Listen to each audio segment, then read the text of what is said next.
Bismillahirrahmanirrahim.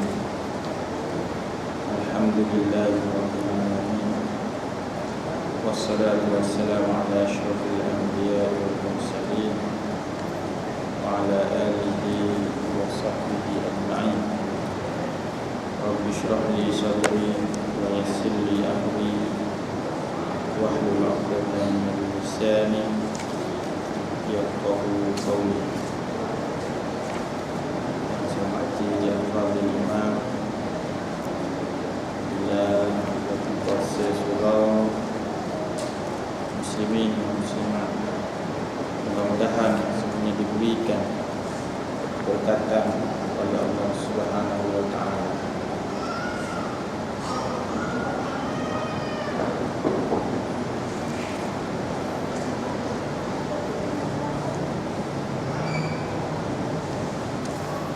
InsyaAllah kita sambung daripada kelas pengajian kita yang lepas. Saya agak yang lama dah buku ni, saya agak tayang pun agak-agak ada sebuah catatan sebagainya. Kita mula dengan tayang lah.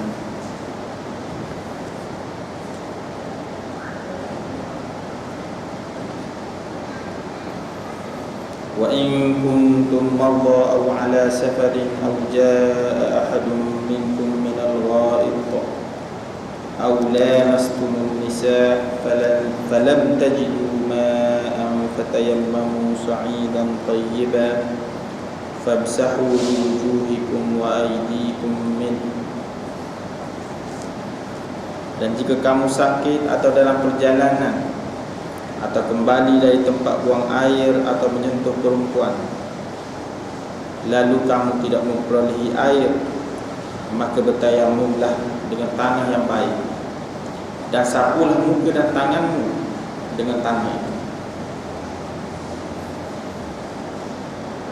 Jadi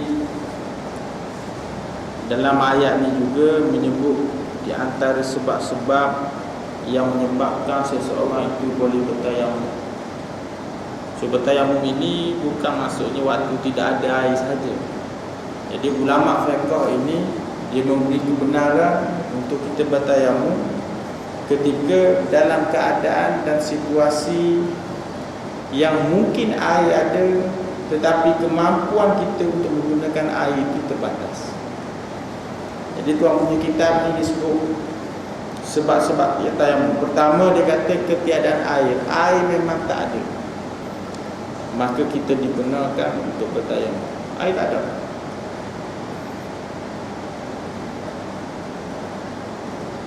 Ketiadaan air sama ada secara hissi, itu zat air itu sendiri tidak kelihatan dan tidak dapat dirasa, seperti ketika di dalam musafir dan dia tidak mendapati air, atau ketiadaannya secara syar'i, iaitu air itu ada kelihatan dan dapat dirasa, tetapi disebabkan perkara-perkara tertentu tidak dapat digunakan untuk bersuci. Jadi kadang-kadang air ada, kita tak boleh nak guna. Contoh keadaan yang biasa kita hadapi ialah ketika mana orang tu sakit. Air ada, tapi dia tak nak guna air. Mungkin di hospital itu dia dengan bilik air dekat je, tapi keadaan dia tidak membenarkan. Sama ada menyukarkan dia ataupun dia langsung memang tak boleh guna air. Doktor kata jangan guna air. Contoh kalau dia ni katakanlah aksiden contoh, jadi semua berbaloi, dia tak boleh guna air, maka pada waktu itu dia bertayamum. Ataupun guna air boleh, tetapi dengan menggunakan air itu akan melambatkan penyembuhan sakit itu.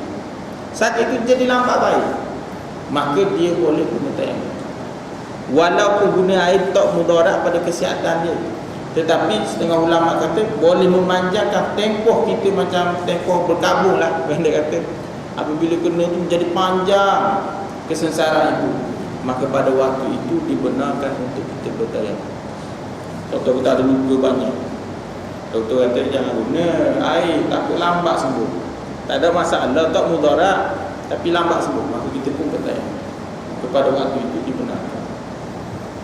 ataupun menimbulkan keadaan-keadaan yang tidak selesa. Itu duduk atas katil, orang duduk atas katil. Kalau kita nak berwudu, jadi tempat basah lah, jadi dia nak duduk situ sepanjang hidup dia. Ada orang setengah kena stroke contoh.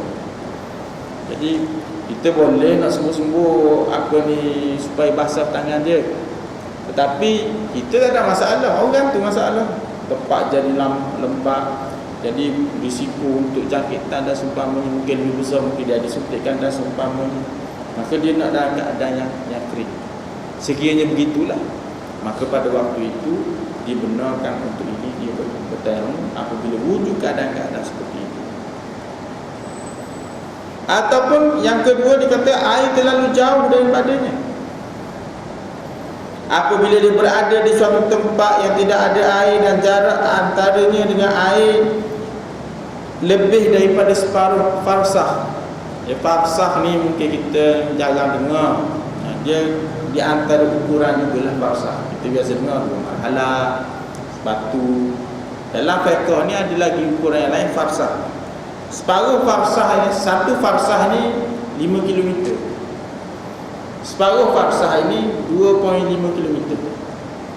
Jadi tuan punya kitab ni, dia kata jauh tu macam mana jauh? Dia kata jauh tu 2.5 km dia anggap jauh. Tapi ada setengah ulama-ulama yang terkemudian, dia kata jauh dekat ini zaman dulu mungkinlah 2.5 km sebab dia jalan kaki naik binatang.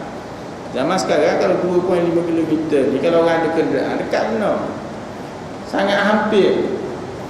Jadi dia tengok keadaan. Mungkin bagi orang muda yang boleh berjalan elok, 2.5 km ni dekat. Mungkin bagi orang yang ada penguzuran, 1 kilometer pun, 1 kilometer pun rasa jauh. Jadi al-semua ulama dia mentafsir dekat dan jauh itu melihat kepada keadaan kita macam mana. Contoh kalau orang sakit, dia kaki dia boleh berjalan tapi kena turun katil, duduk atas kursi roda, tak ada orang yang membantu dia. Tandas depan tu pun menjadi satu benda yang sangat jauh bagi dia, yang boleh memudaratkan kesihatan dia. Maka pada waktu itu dia agak jauh. Tapi tuan punya kitabnya kata lebih daripada separuh farsah, maka barulah dikira sebagai jauh. Tapi ulama-ulama lain dilonggar sikit lah, ulama-ulama kemudian utamanya lah tidak boleh menggunakan air. Air ada tapi air tak boleh digunakan. Seperti air itu berada dekat dengannya tetapi dikawal oleh musuh yang ditakuti. Ini dia ambil contoh dulu-dulu. Sekarang ni mungkin air itu dekat tapi bimbang keselamatan.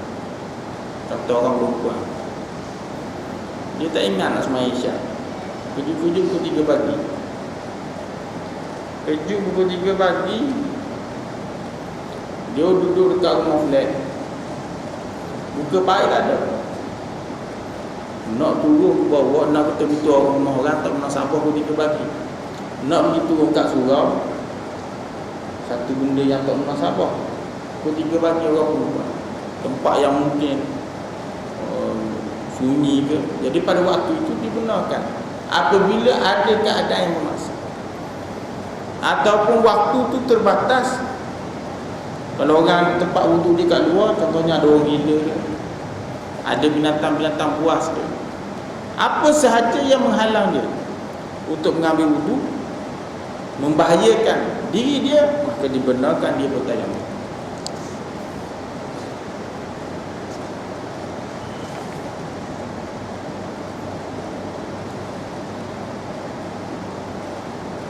Ataupun air ada tapi dia tidak ada cebok, dia tak ada air, tak ada, dia tidak ada timba.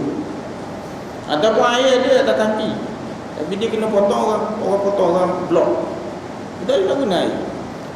Nak panjang tak ambil air sembahyang, tengok tempat ada setengah rumah mudah, ada setengah rumah susah. Maka pada waktu itu kalau dia rasa satu kesukaran yang tersangat dan tidak ada tempat yang terdekat untuk mendapatkan air, dan mungkin dia nak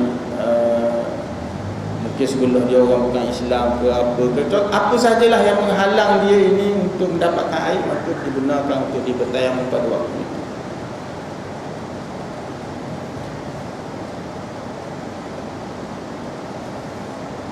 Maksudnya dia tidak timbul. Ataupun contohnya kalau orang jam, contohnya jam di Jambatan Pulau Pinang. Jambatan Pulau Pinang tu bawah tu air, tapi tak boleh nak ambil. Kita boleh ambil, kita jam situ. Semayang asal belum lagi, balik kerja, jam tu masuk. Tengok ada 5 minit lagi untuk masuk maghrib. Maka kita bertayamum walaupun bawah jambatan tu mengalir air. Tetapi oleh kerana mengalir air, tapi kita tak boleh nak guna air itu, maka pada waktu itu dibenarkan untuk kita bertayamum. Ataupun air ada tetapi untuk kegunaan yang lebih penting. Air untuk kegunaan yang lebih penting. Contoh macam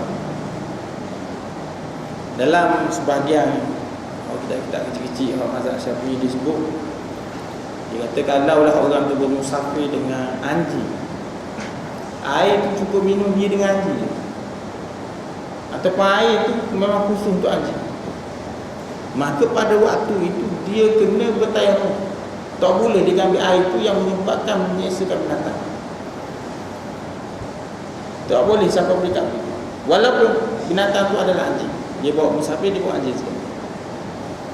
Ataupun air dia dalam tangki rumah dia ada air, boleh buka air, tetapi kerajaan kata kita kena catu air untuk tempoh sebulan, maka air itu untuk kegunaan yang akan datang. Walaupun air itu banyak setaki, tapi air itu banyak untuk hari itu, tapi sedikit untuk tempoh sebulan, maka pada waktu itu dibenarkan seseorang itu untuk bermusafir, untuk bertayamum.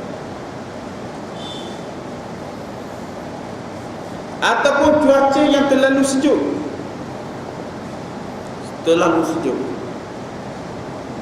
maka pada waktu itu dibenarkan untuk dia bertayamum. Ataupun air terlalu panas dan tidak ada masa untuk menunggu menjadi sejuk, kecuali kau tunggu habis waktu, contoh 2-3 minit lagi, dari mana air tak ada air, dah berdia, air panas, maka pada waktu itu, oleh kerana waktu yang terbatas, maka sebahagian ulama menyebut bahawa dibenarkan untuk dia bertayamum. Dia sebab musabak tayamum ni ada pandangan yang agak ulama berselisih dan beberapa perkara. Mungkin apa yang saya sebut boleh, sebahagiannya sebut tidak boleh. Syarat tayamum mengetahui masuk waktu. Dalam mazhab kita ni dia tak syarat satu. Dia kata tayamum, dia katakanlah waktu zuhur 1 subuh, sebelum waktu masuk, sebelum masuk waktu tak boleh tayamum lagi, dia kena selepas masuk waktu. Itu dah mazhab kita. Sebahagian mazhab lain dia kata apa? Dia kata yang kalau tak ada air sebelum selepas tak kisahlah, sebab tidak ada dalil. Dia kata yang sangat jelas lagi kuat yang menyatakan syaratnya kalau nak bertayamum selepas masuk waktu. Tapi ulama kita dia adalah alasan-alasannya, sama ada secara logik ataupun hujah-hujah yang lain. Jadi logiknya dia kata tayamum ini yang benda yang macam kecemasan, jadi dia hanya digunakan waktu dekat-dekat dengan nak sembahyang itu ataupun selepas masuk waktu. So kena tahu masuk waktu. Mencari air selepas masuk waktu, ini kalau dia letak dalam kitab ni lah, dia letak. Dia kata sebelum tu boleh cari juga, tapi dia kata selepas masuk waktu tu boleh cari juga, takut-takut ada air. Kemudian tanah yang berdebu yang suci dan menyucikan dan tidak bercampur dengan benda-benda yang lain. Dia kata contohnya tanah simi dan seumpamanya. Bukan maksud kita nak cari tu tanah tu yang kita terpilih sangat, tapi janganlah sampai bercampur yang jelas. Contohnya ada simen, orang gaul simen situ, kita yang situ. Ataupun orang gaul bercampur tempat tumpah tepung gandum berkilo-kilo, kita yang situ. Jangan begitu, masih cari tempat-tempat yang biasa. Dia tidak ada syarat mesti tanah gambut, tanah tak ada syarat. Walaupun ada ulama selisih tentang pasir dan seumpamanya, tapi kebanyakannya membenarkan. Kita di patah tayamum itu sebab kita nak debu dia. Kita nak debu.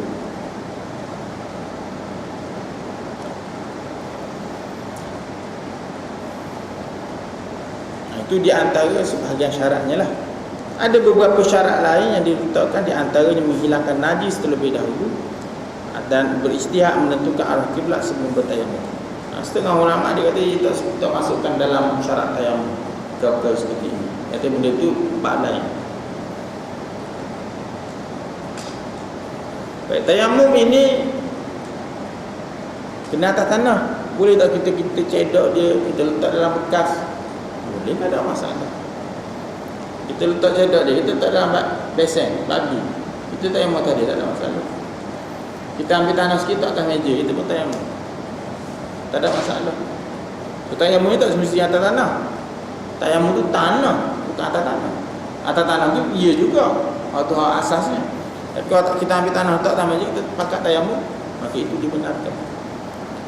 Cuma adalah perbahasan berkenaan boleh tak kalau kita kat hospital ke kat mana, kat dalam flight kita tayamum dinding atas meja, atas dinding.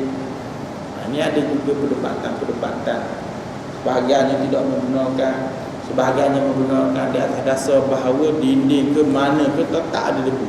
Dan debu itu datang daripada bumi. Dia kata bumi pun debu tu apa naik jatuhnya daripada tanah juga.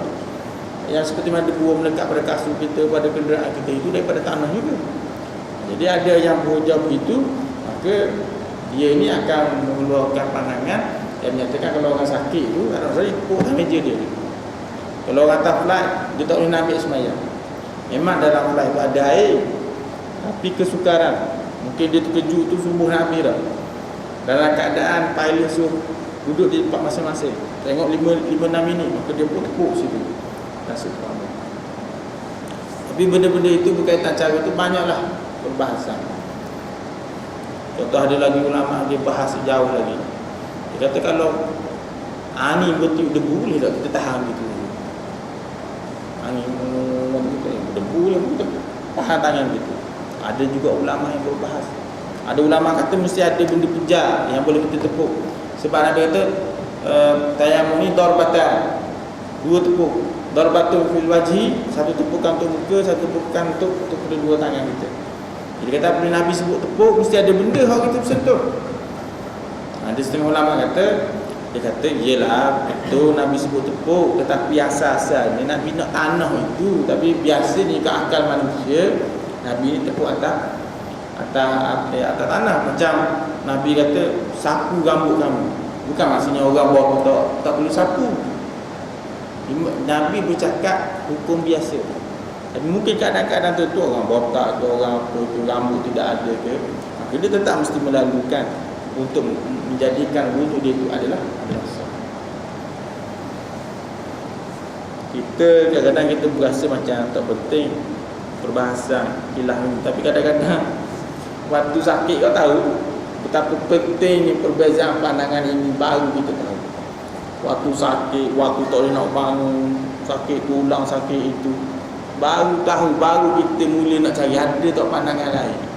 Jadi waktu segar ni kita kata kita berpegang pada ni. Dia sebab tu ini orang panggil adalah rahmat dia. So perbezaan ini bukan untuk kita panggil talfiqul mazahib. Talfiqul mazahib ni kita beralih-alih mazhab ikut suka kita, tak, bukan begitu. Itu memang dilarang oleh para ulama talfiqul mazahib. Ini mungkin dalam keadaan tertentu yang menunjukkan kita mengambil pandangan-pandangan tertentu untuk menyelesaikan masalah.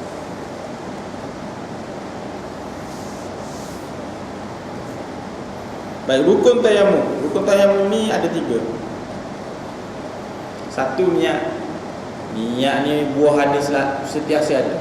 Perkara yang setiasa semayang ada niat. Biasanya kalau sebut rukun, itulah adanya niat. Sebab Nabi sebut innamal a'malu binniyat, sesungguhnya setiap amalan itu dengan niat.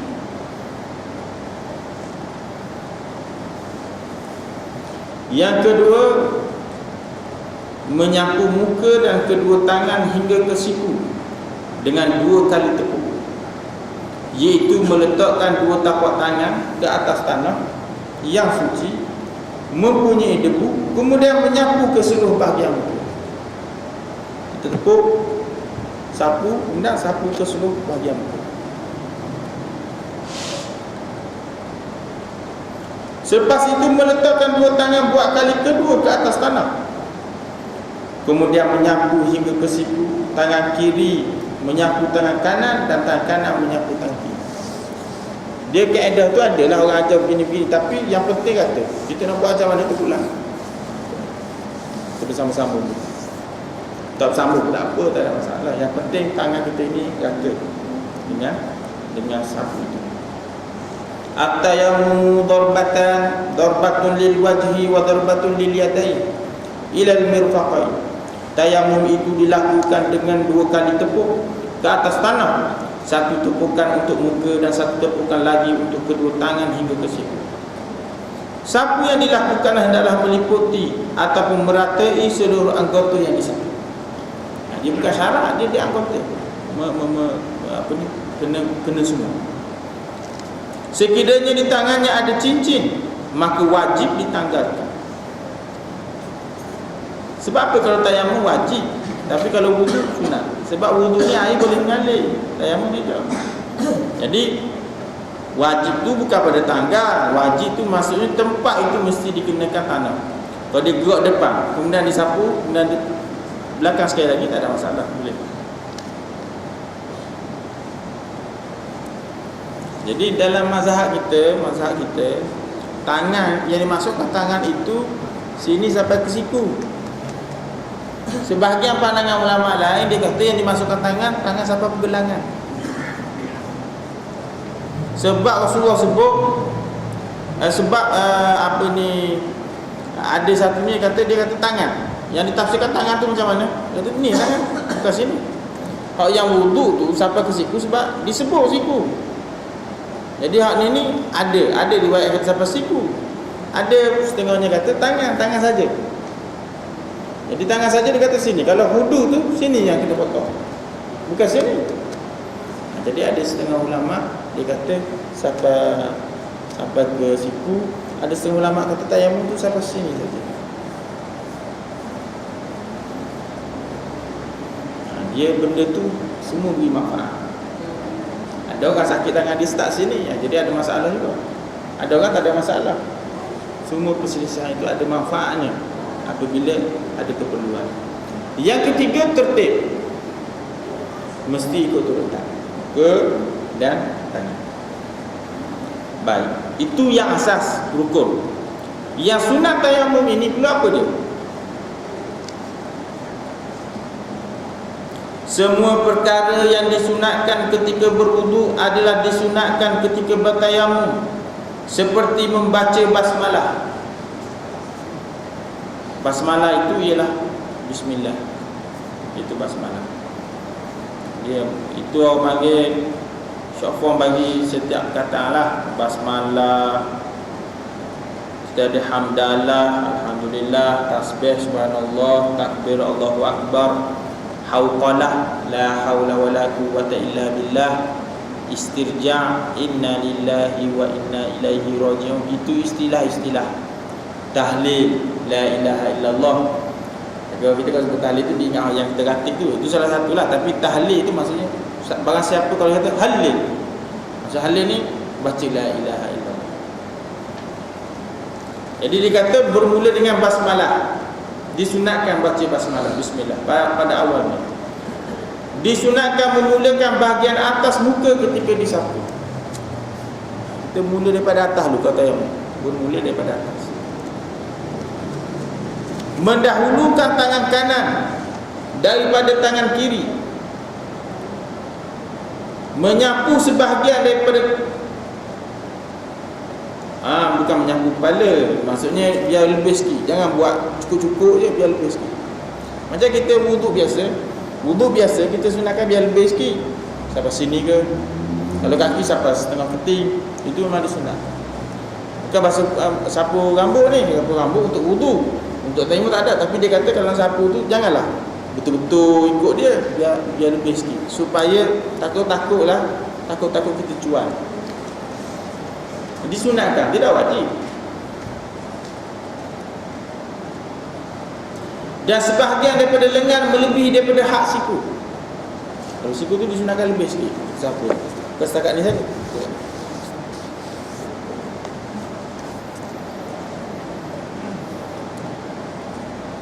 Dan disunat juga muwalah antara menyapu muka dan dua tangan. Apa maksud muwalah? Muwalah ini berturut-turut. Kalau muwalah, M-U-W-A-L-A-H, muwalah. Kalau muwalah dalam wudu, maksudnya berturut-turut. Kita jangan senggang lama sangat. Kalau di antara basuh muka dengan basuh tangan tu jangan lama sangat. So muwalah ini sekadar kalau kita nak basuh tangan tu yang muka tu belum kering lagi. Kalau kita basuh muka sampai pekat kering dah muka kita mengikut cuaca yang biasa, kita bawa-bawa dengan orang kemudian kita sambung basuh tangan, maka dia hilang pahala sunat muwalah yang dibuat secara berturut-turut. Tapi tak batal. Kita kalau daripada rumah kita ambil wudu, basuh daripada pejabat kata hari Jumaat, kita basuh muka, basuh tangan, kita sapu rambut, lepas tu kaki kita tak basuh, sebab pakai kasut. Kita nak basuh dekat masjid lah sembahyang Jumaat nanti, tak ada masalah. Beza berapa hari pun, berapa jam pun, dia tidak membatalkan sembahyang kita. Cuma kita terlepas pahala sunat yang disebut sebagai muwalah. Kita yang buat secara betul-betul itu dipanggil tertib, yang secara berterusan itu dipanggil muwalah.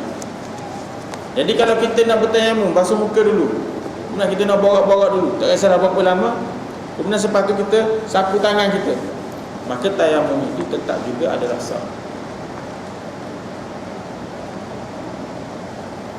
Dan membaca tasyahud serta doa yang maksum yang dibaca selepas wudu.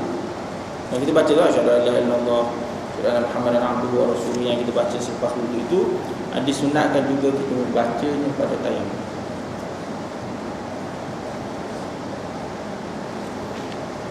Abu Daud meriwayatkan daripada Ammar bin Yasir radhiyallahu anhu, mereka yakni para sahabat telah bertayamum dengan tanah untuk sembahyang subuh. Ketika itu Rasulullah sallallahu alaihi wasallam berada bersama-sama mereka. Mereka menepuk tanah dengan kedua-dua tapak tangan, kemudian menyapu muka dengan sekali sapu. Kemudian mereka ulangi kali kedua dengan menepuk tanah menggunakan tapak tangan dan menyapu tangan-tangan mereka hingga ke kepala bahu. Kepala bahu. Jadi lebih sikit lah. Dan ketiak sampai ke sini satu dengan tapak-tapak tangan. Kita kata sebab apa begitu? Sebab Nabi kita belajar yang wudu bahawa Nabi sebut bahawa anggota wudu, especially umat kita lah, umat Nabi Muhammad ini, dia akan nampak jelas bercahaya pada hari akhirat. Jadi Nabi kata banyakkan lebih. Maksudnya jangan setakat ini saja, supaya bercahaya, supaya lebih sampai banyak lebih. Kita ambil wudu pun sampai setengah keping katakan, kita basuh kaki kita, disunatkan begitu. Kalau ikut terjemahan dia ni, dia kata menyapu tangan hingga ke kepala bahu dan ketiak. Jauh tu.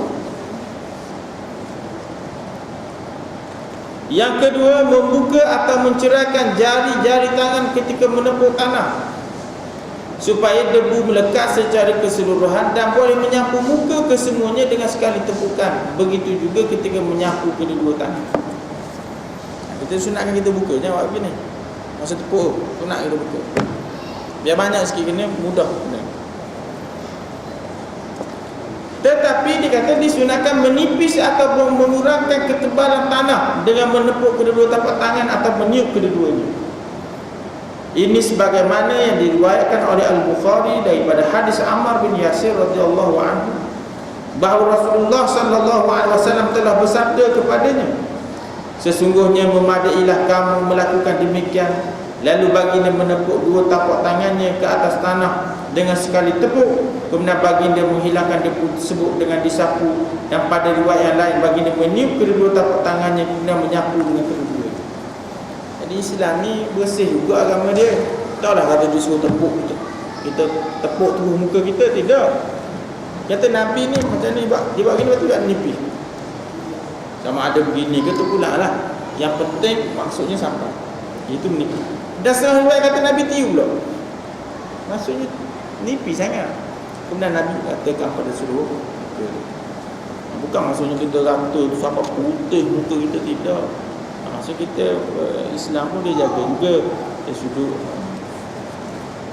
apa ni, kebersihan dan semua. Bertayamum selepas masuk waktu. Ni dalam mazhab kita. Kalau air tak ada, mesti bertayamum selepas masuk waktu.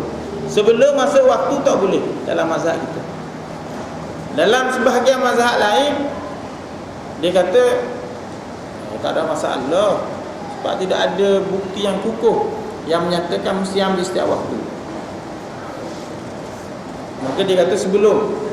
Jadi masalah ni ada jugalah apa ni kegunaan dia macam hari Jumaat. Jadi hari Jumaat katakanlah Mekah tak ada air, katakanlah kita pergi ke Mekah tak ada air. Jadi kalau nak tunggu masuk waktu tak sempat dah, kita nak duduk depan orang penuh dah. Kemudian kita kena duduk luar, tak boleh itikaf dah. Jadi main keluar masuk. Jadi mungkin masalah itu ada keperluan dia dalam perkara-perkara yang tertentu. Sebab tayamum ni kena luar. Apatah lagi masjid sekarang bukan macam masjid dulu. Sebahagiannya tak ada lantai. Jadi kan lantai kalau kita nak. Jadi kalau kita ni kena masuk waktu dulu, mungkin memerlukan kita duduk di luar dulu. Tapi kita tengok keadaan. Tapi dalam mazhab Syafi'i, dalam mazhab kita mesti masuk waktu terlebih dahulu baru boleh bertayamum. Itu dia punya syarat.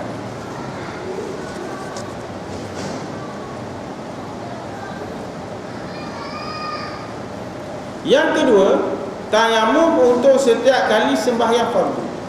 Ni dia. Kita tak boleh guna satu tayamum untuk satu hari, walaupun satu hari itu tidak ada air. So dia kata dalam mazhab kita sebut tayamum itu untuk setiap kali sembahyang. Ada setengahnya dia kata tak kisah, macam wudu juga. Bin kalau nak rasa puas hati selesa setiap kali sembahyang lah, sebab tayamum ni tak susah. Mana kita boleh buat. Kecuali setengah ulama dia mengecualikan dalam orang sembahyang jamak dan qasar. Jadi oleh kerana jamak dan qasar ni nama pun jamak, dia himpun. Jadi dikata setengah ulama lah, dia kata memadai dengan kita hanya sekali sahaja bertayamum. Kerana sembahyang itu walaupun dua yang berbeza, zuhur 2 rakaat, asar 2 rakaat, tapi hakikatnya ianya dihimpunkan dengan satu ikatan, iaitu disembahyangkan pada satu waktu. Jadi pada waktu itu disembahyang sekaligus tanpa perlu betul. Maksudnya selepas kita sembahyang zuhur 2 rakaat, tak perlu kita pergi keluar masjid pula kita yang mula mengikut sebagian ulama. Tayamum adalah ganti kepada sembahyang mandi wajib. Tayamum ni ganti untuk mandi wajib. Sekiranya dalam keadaan yang tak betul. Contohnya tersebut, seorang perempuan lah, sebab perempuan ni suci, haid, itu benda biasa bagi dia. Dia naik flight, dia lagi Mekah ke tak salah, nak pergi Bali ke mana tak rasa. Perjalanan tu mungkin makan masa juga. Jadi tiba-tiba dia mendapati senaik flight tu dia suci. Dan ikut jadual-jadual memang suci waktu tu. Jadi nak mandi tak pernah sabar. Maka pada waktu itu dia bertayamum. Maka apabila dia bertayamum itu mengangkat dua hadas. Hadas kecil dan hadas besar. Hadas besar, hadas kecil sekaligus. Itu dia sembahyang. Cuma adalah sedikit perbahasan ulama. Kalau dia turun, dia jumpa pula air sepatu, kena mandi ke tak? Ada sedikit ulama bala-bala. Jadi kita tak payah badalah, kita kira mandilah mudah cerita. Maksud kalau kita jumpa air pula selepas itu, turun flight airport sampai ke hotel, kita mandi. Habis tu sembahyang tadi sah tak? Sembahyang tadi sah, tak ada masalah. Perbahasan tu tak ada. Ataupun orang perempuan contohnya tak payah naik flight lah, orang muda-muda lah, kita balik kampung, anak-anak kita balik kampung. Jadi dia ingatkan dia ni haid. Jadi dia tak sembahyang Isyak. Lepas tu pergi kedai makan sekejap, tengok-tengok dia ni suci pukul 3 pagi. Suci. Jadi 3 pagi hingga subuh tu maksudnya ada waktu Isyak dan dia kena sembahyang. Jadi nak mandi tak munasabah. Tak restoran ke tak munasabah lah. Memang dia ada peralatan dia, tapi bentuk yang biasanya tak munasabah nak pergi mandi. Dengan keadaan yang begitulah, kena cepat dah supaya orang tak nak tunggu kita. Maka pada waktu tu setengah ulama dia kata boleh bertayamum dan menggantikan. Tapi bila dia balik sampai rumah dia kena tak perlu qada lah. Dia kena, kalau boleh untuk keluar daripada perselisihan ulama, dia mandi. Untuk keluar daripada perselisihan ulama, dan dia sembahyang seperti mana biasa. Dan sembahyang Isyak dia yang semalam itu dikira sah. Tapi benda tu perdebatan banyaklah. Ustaz ni kata begini, Ustaz ni kata begini. Tapi saya sebut tu saya rasa pandangan yang agak mudah, yang agak sesuai untuk orang tu berhadapan dengan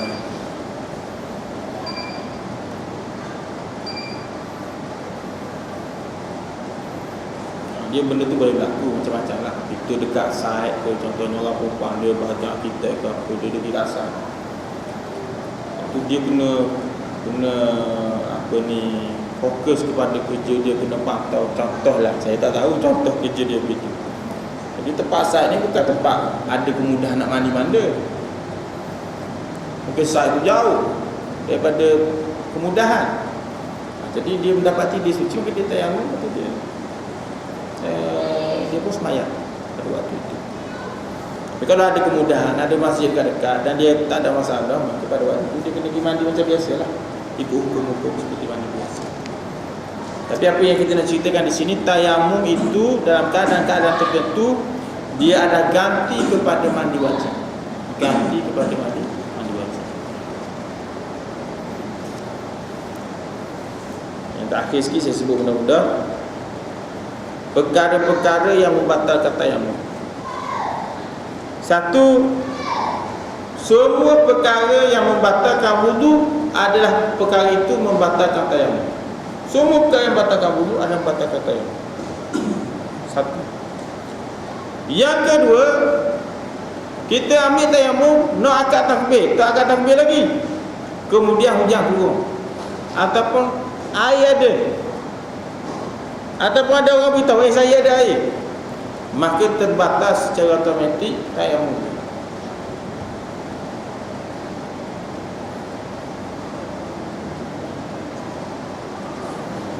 Disebut dalam satu hadis Abu Daud, dia kata inna sa'ida tayyiba tahurul muslim. Sesungguhnya tanah yang baik adalah alat bersuci bagi orang Islam, sekalipun dia tidak mendapat air selama 10 tahun. Apabila air didapati, maka dah dia membasuh kulitnya. Sesungguhnya yang demikian itu adalah lebih baik. Sekiranya air didapati selepas selesai sembahyang, apa hukum sembahyang? Maka sembahyangnya hukumnya sah. Tidak perlu diqada, ikut pandangan kita ni, Fiqh Hanafi. Kita pas beri salam tu, apa ni, lori air sampai ataupun hujan turun, maka sembahyang kita sah walaupun masih ada berbaki waktu mengikut pandangan ini. Ada setengah pandangan dia straight sikit, dia kata kalau ada bagi waktu kena qada. Tu kita nak ambil mana satu, saya rasa ni lebih munasabah. Sebab kita menghadap Tuhan yang sama juga tadi, itu Allah Subhanahu Wa Taala. Apabila tadi sah, ada kita juga adalah sah sembahyang.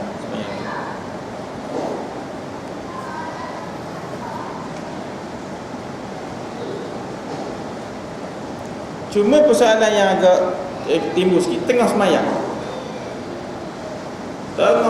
hujan turun, ataupun orang lain, orang kata air ada dah, kita tengah sembahyang, akad takbir dah, baca Fatihah, maka pada waktu itu dia ini boleh meneruskan sembahyangnya dan sembahyangnya sah. Tetapi Tuhan punya kitab sebut pula, sebab mungkin takut dia bertemu dengan pandangan lain, dia kata walau bagaimanapun adalah lebih afdal sekiranya sembahyang dihentikan untuk berwuduk dengan air yang didapat. Makmum boleh buat begitu. Kalau jadi imam susah sikit nak buat rayanya. Tengah sembahyang elok-elok, kita pun berhenti. Orang naik marah lah sebab belakang kita tu mungkin ada tayamum, mungkin ada berwudu. Sebab imam yang bertayamum, makmum kalau berwudu boleh, tak ada masalah. Ataupun imam berwudu, makmum bertayamum, tidak ada masalah. Perbezaan cara ambil sembahyang tidak memberi kesan pada sembahyang. Jadi tuan punya kita ni dia beri dua pilihan. Dia kata kalau tengah sembahyang hujan turun, air ada, dia nak teruskan sembahyang dia sah. Ada pula dia kata, dan pilihan yang kedua, kalau dia nak berhenti, nak ambil sembahyang, itu lebih afdal. Tapi situasi berbezalah. Kita tengoklah kalau kita imam, mungkin tak sama seperti mana kita makmum. Yang ketiga, mampu untuk menggunakan air, maka terbatal tayamum. Contoh, dia tayamum, siap nak sembahyang, doktor pun mari. Sebelum ni doktor larang dia guna air. Dia nak agak takbir sembahyang zuhur dah. Doktor kata, nanti lu saya nak beritahu, saya lupa, sepatutnya apa ni, hari ni boleh dah start. Ikut perkiraan saya hari ni boleh start dah. InsyaAllah nak guna air boleh, tak ada masalah, tidak perlu mudarat. Maka yang dia tayamum tadi dikira batas secara automatik. Itu sajalah di antara perkara-perkara yang berkaitan dengan tayamum. InsyaAllah untuk kelas pengajian yang akan datang, kita meneruskan tentang bab sembahyang. Ini di antara bab yang sangat penting lah untuk kita mengetahui tentang sembahyang itu sendiri. Wallahu a'lam. Ada apa-apa soalan? Kalau tak ada apa-apa soalan, kita sudah dengan suratul Asr dan tasbih barang. Alhamdulillah, insyaallah. Bismillahirrahmanirrahim. Wal 'asr innal insana lafi khusr illa alladhina amanu wa 'amilus solihati wa tawassaw bil haqqi wa tawassaw bis sabr. Subhanakallahumma wa bihamdika asyhadu an la ilaha illa anta astaghfiruka wa atubu ilaik. Wabillahi taufiq. Assalamualaikum warahmatullahi wabarakatuh.